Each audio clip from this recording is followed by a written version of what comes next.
In this video, I want to look at an Android app that reads a local XML file. So work with an XML parser and read the data from the XML file and then just do some basic displaying of the data based on user choices, what have you. The code for this program can be found at the URL seen. Okay, so here is the app. It's about horse racing. So it'll be an XML file with famous racehorses. This data is a little bit old, but it's some of the top rated horses throughout time. There have been some more recent ones that you might think are missing because it's old data, but you choose a horse like affirmed. It will show you some information, affirmed sire, affirmed trainer, what the jockey might wear when reading affirm, and you can go over to YouTube and watch a clip. Okay, so that's what we are trying to make. Okay, so I've added over here in the resources an XML folder. So just sort of right click and say new directory and make an XML directory. And then I put this file I'm going to read in the XML. And we're going to assume that we know what tags are in the file and so on. So we're not reading this file blind, not knowing what's in there. So it's got a root, a tag called horses, and then a tag called element, and then within element, tags like horse jockey, horse name, horse rank, and all the horses have the same information, just with different data between the tags. So that is what we'll be reading. It is local, it's in an XML file. Okay, and then we're going to read this information in and make an object. So I'm making, and so I have over here a horse class in Kotlin. So I sort of right click over here and said new Kotlin class and made a horse class. And so over here I have properties that are corresponding to the properties that we had over in the XML file. So we had, here we had horse jockey, and then over here, I just called it jockey. So they can have the same name if you like that style, but they don't have to be the same. They can be the same, they don't have to be the same. Whatever you find convenient, whatever makes sense to you. And this file, this class is not going to have much to it other than just sort of bringing together the data. And let's pay attention to the type. The rank is just, 1, 2, 3, 4. So that's an integer. And then there's some ratings, so I don't know, an 8.52 or something like that. So that will make that a double. And all the rest of the things are going to be strings. Okay. So we looked at the XML. Let's look at the activity main. Not much to this. There is a spinner. Some text views that are going to be sort of static and some that we're going to code. So there's more information than just sire and trainer, but that'll be enough. And an image view, and then a button to open up a new intent and go over to YouTube. So that's what the layout looks like. I showed you the XML file. I showed you the activity main, the layout XML. I showed you the horse file. So now we're left with main activity.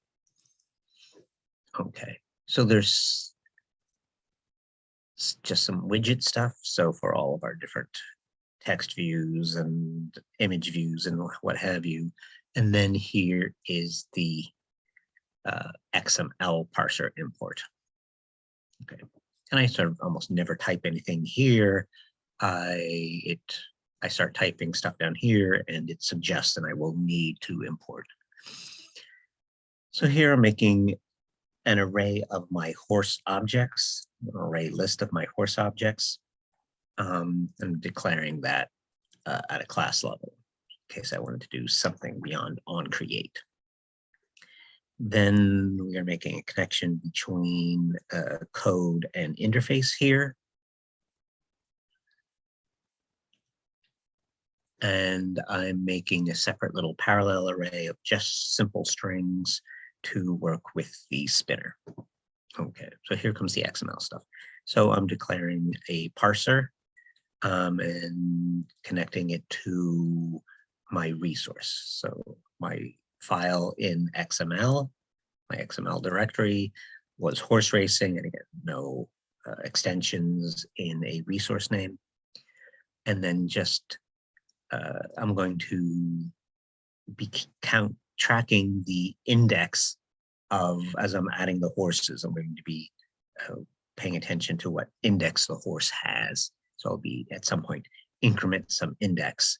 And so when I sort of encounter a new element of my array or array list, I'm going to increment this counter. And so I started off at -1 so that when I initialize it the first time, it will be element 0. Event type is something that the parser uses to say what kind of thing, as we're parsing through the file, what kind of thing we are encountering. And so I'm just starting it off to -1 to sort of say, at the beginning, I'm not any particular type. So -1 is standard. I didn't find it. So I'm not any type just yet. Okay.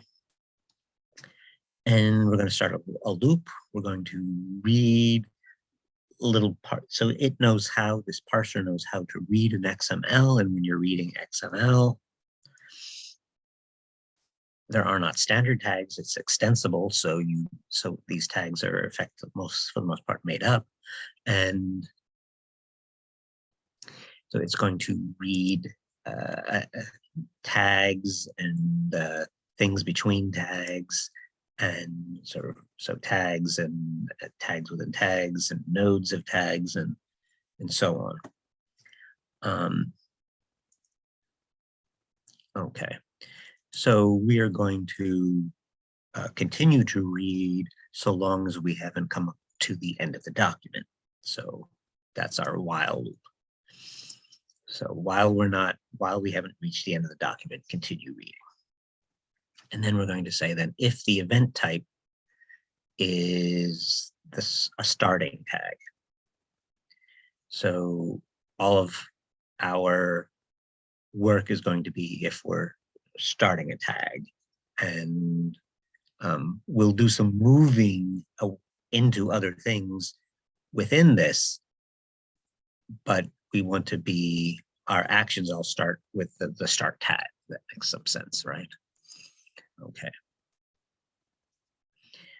So if we're not at the end of the document, we keep going. And if we are a start tag, we want to do something, and I'm grabbing the name of the tag. So the parser's name will give me the tag name. So like root, horses, element, horse jockey. Okay. So when I come, the way this file was arranged, a new horse starts with the tag element. So if I have this big when statement, I often refer to it as a switch because I'm used to older languages where it was a switch statement. But so if the tag name is element, then that means I'm ready to add a new horse. So that is where I am taking my list and I'm adding a horse with a sort of an empty constructor, just sort of making a horse. I don't have any information about that horse just yet, but I'm making a horse, and I'm incrementing my index. So now I started out at a -1, now it's 0. So I'm on with the 0th horse. And I'm going to keep in my while loop, I'm going to keep reading things. If I read the first thing as element, and then I'm going to read something else down here, this is just before the end of the while, I'm going to get the next thing from the parser. So that keeps me going. But my whole if, this is the end of my if, and if it's, so I'm only working if it's a start tag. So if I want to do more, then I'm going to have to sort of force myself through it. So if it was element, that means I was beginning to get the information from the horse. I instantiate the trivial constructor, instantiate a horse, add it to my list of horses, increment my counter, my index, and then I'm going to get down to the bottom of the loop, go to the next thing, and if it happens to be a start tag, then I'll come back into my when. And if the tag says horse jockey, so I'm here, horse jockey,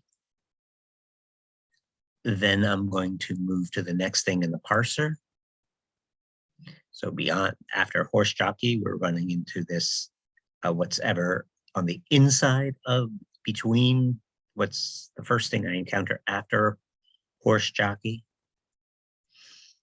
And so parser next move me to the next thing. I know that it happens to be text, but it could be other things. So I'm sort of forcing myself to get the text in there and nothing but the text.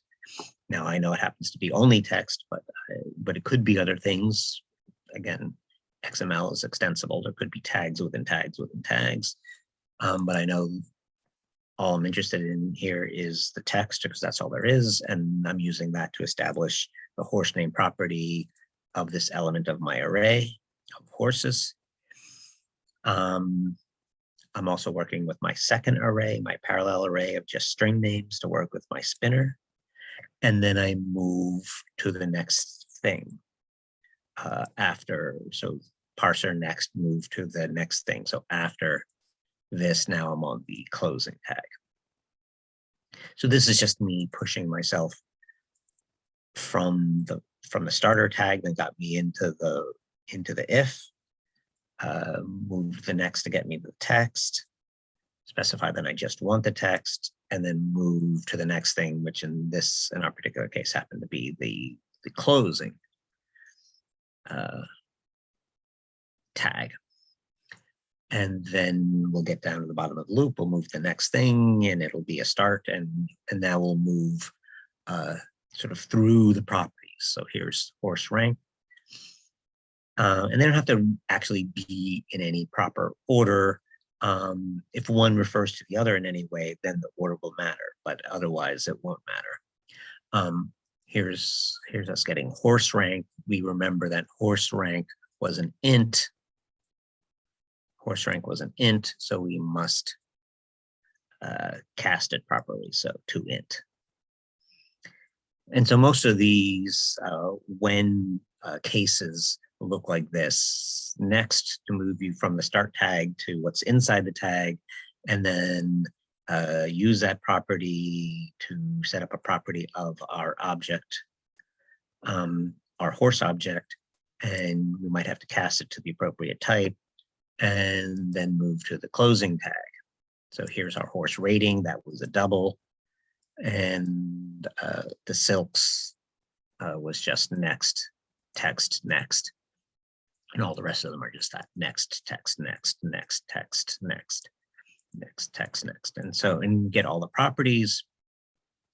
It's possible to skip properties. And we have this if, and it's just saying if it's a start tag. And we have this when statement that says here are the properties I'm interested in. So you could have properties that were in the file that aren't here, and you would just ignore them.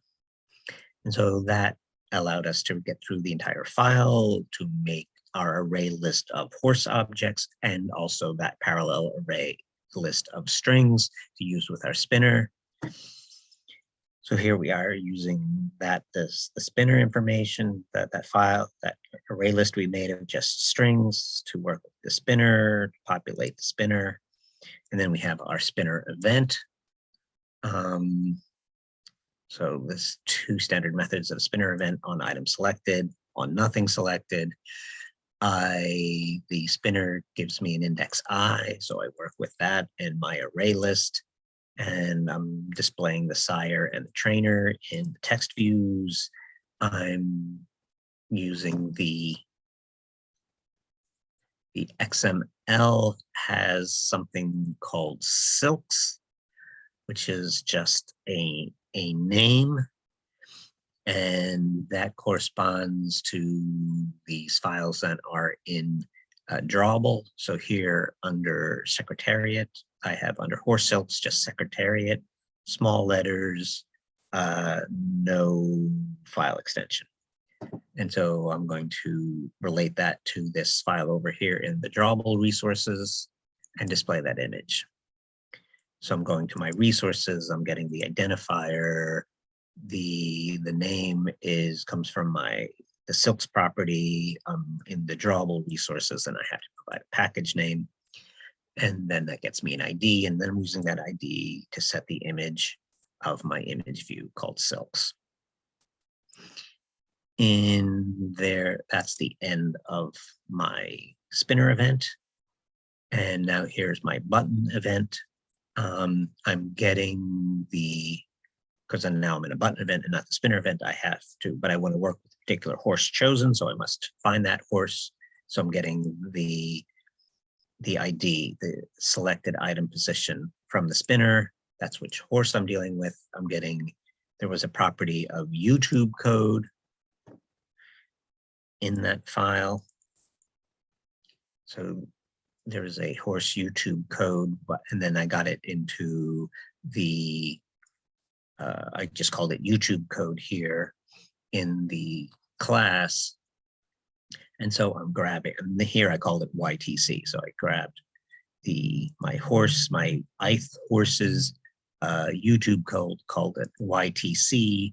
And then here I am concatenating together the standard YouTube video URL string with the particular code, and then making that a new intent, sort of starting that activity and going over to YouTube and watching the video about that horse race. And that's what I wanted to show you. Thank you.